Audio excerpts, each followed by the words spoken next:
dengan ada indikasi 0103 mesra nih Ya. merugikan antar kubu ini nggak? Oh iya, Nah, saya sudah pernah menulis artikel jauh-jauh hari ya terkait dengan kerjasama atau strategi kampanye 01 dan 03. Mereka saling berangkul. Bagi saya, dalam tulisan itu saya sampaikan itu merugikan 01. Kenapa? 01 ini jelas-jelas bukan bagian pemerintah, meskipun Anies juga mantan gubernur. Oke. Itu bagian dari kekuasaan. Pokoknya isu yang diusung di luar pemerintahan. Isunya adalah perubahan dan di luar pemerintahan. Sementara 03 itu notabene didukung oleh PDIP yang merupakan pengusung dan pendukung Jokowi 2 periode. Oke. Ya, artinya 03 lebih rentan karena memiliki isu kekuasaan yang seharusnya isu kekuasaan itu digunakan oleh 01 untuk menyerang. Sehingga elektabilitas di 01 bisa naik melampaui 03. Nah, hari ini kita sebaliknya tidak tahu, malah berangkulan bisa jadi polling atau survei yang terjadi 03 itu berada di atasnya 01, di bawahnya 02. Kira-kira urutan nomor 1 02, nomor 2 adalah 03, nomor terakhir itu adalah 01. Kalau ini betul-betul terjadi, maka jika Pilpres itu ada 2 putaran, maka yang misalkan yang masuk adalah 02 dan 03. Lalu bagaimana pertanggungjawaban tim sesnya 01 terhadap konstituen atau pendukungnya? Karena merangkul 03 itu bagi saya, menurut saya adalah itu merugikan 01. Karena tidak digunakan kesempatan untuk memukul 03, malah merangkul. Bagaimana si 01 ini tim sesnya bisa memberikan tanggung jawab kepada konstituennya kalau itu terjadi 2 putaran dan yang masuk 02 dan 03? Itu persoalan yang harus diselesaikan. Sempat Anda potret nggak dengan konstituen mereka? Ada kemarahan konstituen 01. Oh iya. Ya. Jadi terhadap ada kemesraan ini.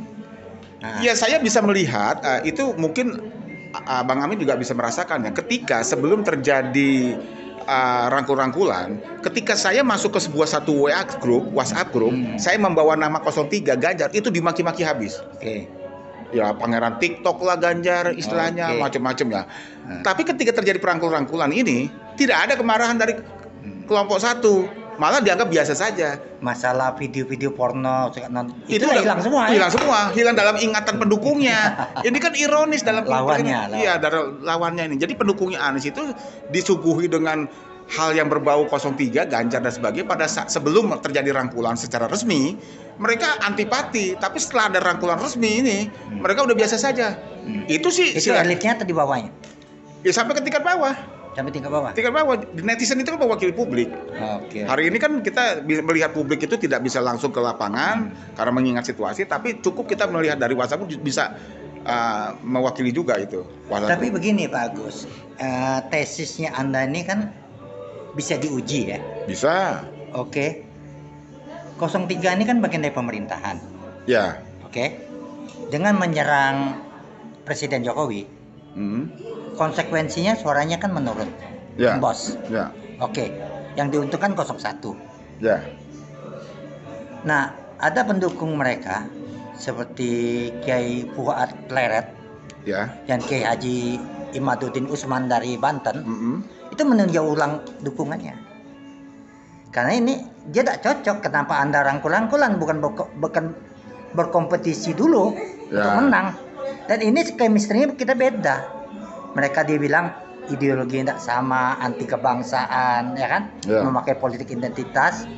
Dan maaf ya, bahkan dikatakan oleh para kelompok kiai ini para penjual agama. Artinya sudah ditarik kan. Dan banyak hal, misalnya pendukung-pendukung dari 03 ini banyak lari ke migrasi ke 02. Ya.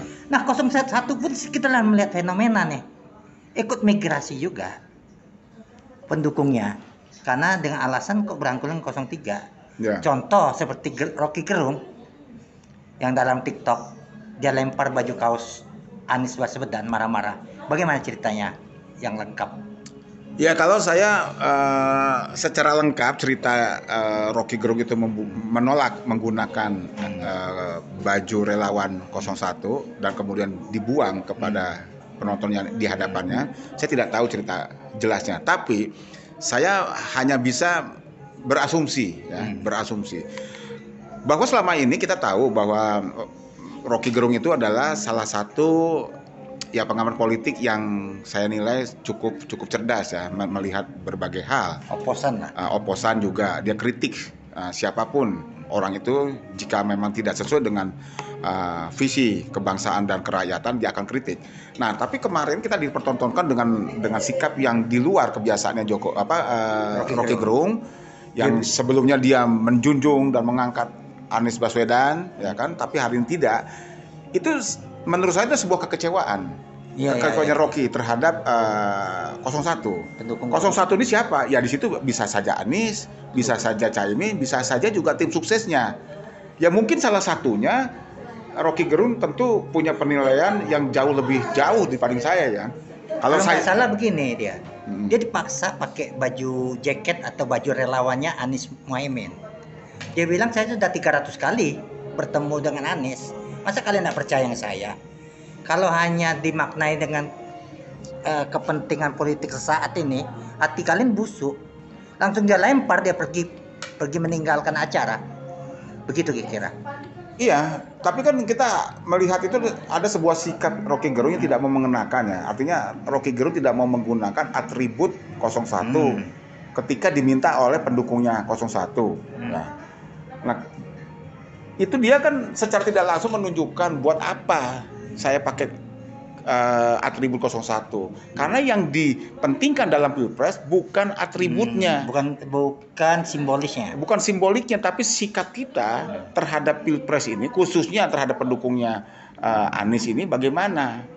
Apakah para pendukung ini hanya melihat atribut atau melihat fenomena yang terjadi di depan mata? Misalkan ada dugaan-dugaan tadi yang seperti disampaikan oleh Civitas Akademika, kecurigaan bagaimana kalian itu bisa mencikapi itu gitu, daripada sekedar menggunakan atribut. Jangan-jangan kalian ini cuman mau pakai bajunya aja gitu, tapi tidak mau berjuang membela kepentingan dari 01 misalkan.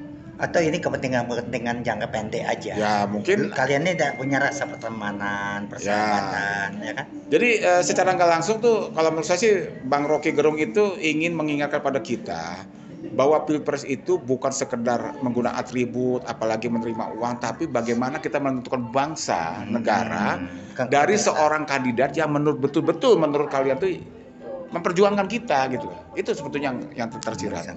Pak Agus, tadi kita intermezzo di luar tadi. Anda pernah buat tulisan mengenai rangkul-rangkulan antara 01 yang 03 ini. Sehingga siapa namanya itu tim suksesnya Anies?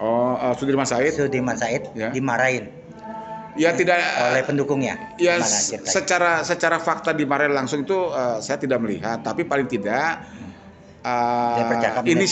inisiatif melakukan strategi perangkulan itu kan informasinya dari tim ses elitnya 01 yaitu Mas Sudirman Said. Nah di situ banyak kritikan juga. Kenapa sih? Dari siapa? Ya dari pendukungnya 01 di netizen. Di mana kita bisa memotretnya kemarin? Ya memang dari grup WhatsApp. Iya dari grup WhatsApp. Jadi ada yang mengatakan sebagian kenapa sih berkhianat? Bukan berkhianat, tapi tim elit 01 ini kenapa sih melakukan rangkulan terhadap 03? Sepadahal 03 ini sebelumnya itu banyak bisa dikatakan dimusuhi oleh publik lah ya, dengan kebijakan politiknya pasca 212. Chemistry mereka ada Nah ini kenapa? Ada apa? Gitu. Belum bertanding sudah menyerah nih. Tapi kan saya juga menghormati juga kalau itu memang keputusan dari 01 untuk merangkul 03 dalam rangka memenangkan Pilpres silakan aja. Cuman pertanyaan tadi saya bilang, Anda nanti Pilpresnya jadi masuk pada 2 putaran, misalkan terjadi, kemudian yang masuk adalah 02 dan 03. Lalu bagaimana 01? Yang seharusnya dia bisa masuk juga gitu loh. Karena dia punya kesempatan lebih banyak untuk memojokkan 03. Karena 01 ini kan bukan bagian dari kekuasaan seperti yang diimage-kan kan gitu. Iya. Itu pertanyaannya sih. Jadi seperti belum bertanding lah menyerah kalah ya. Sudah rangkul-rangkulan begitu ya. Ya seperti itulah tersiratnya ya, tersirat oleh publik seperti itu. Ya artinya ngapain sih kita harus merangkul kalau kita yakin menang itu? Iya. Kalau kita yakin menang ya udah, apalagi 01 ini kan kalau memang menurut ceritanya demikian dia banyak dijolimin oleh 03, oleh partainya ya waktu itu kan. Ya itu dengan peristiwa 212, 411 itu kan peristiwa. Nah di sini akan lebih baik lagi kalau kita tanyakan pendapatnya Habib Rizik bagaimana. Dia setuju, tapi sampai hari ini Habib Rizik nggak ada sikap kok. Dan lucu nih nanti kalau 01 yang masuk, Ahok jadi juru kampanyenya. Atau 03 yang masuk, Anies jadi bersama. Nah, statement hari ini saya sebelum kesini saya baca sekilas ya statement hari ini bahwa Caimin belum bisa memikirkan jikalau terjadi 2 putaran soal strategi merangkul 03. Dia belum siap. Artinya kalau yang dimaksud oleh Caimin benar, itu saya persepsikan yang masuk 01 dan 03, 02 nggak masuk. Ceritanya nih gini. Ya. Ini apa yang dilakukan? Sementara sebelumnya udah rangkul-rangkulan. Itu juga jadi pertanyaan. Iya, iya. Ya kan? Memang politik nih penuh kepentingan ya. Betul. Jangan terlalu percaya ya kalau terrekod jelas ya. Ya iyalah, apalagi kan sekarang ini kan dari pernyataan-pernyataan publik ya, tokoh-tokoh itu dinyatakan tidak demokratis, pilpresnya penuh kecurangan. Tapi juga kandidat-kandidat capres yang ada nomor 1 dan 3 khususnya ya. Kenapa saya ngomong gitu? Karena 02-nya dianggap sebagai bagian dari kekuasaan kan. 01 dari mereka masih mau tuh ikut pilpres.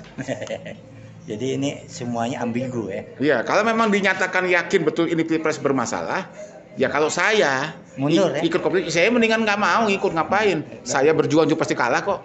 Tapi ini masih semangat, saya bingung juga itu. Jadi ini manuver-manuver ya. Oke Pak Agus. Bisa. Biar waktunya tidak terlalu panjang ya. Ya. Terima kasih Pak Agus ya. Kapan-kapan kita undang lagi Pak Agus. Terima kasih. Ini teman lama nih.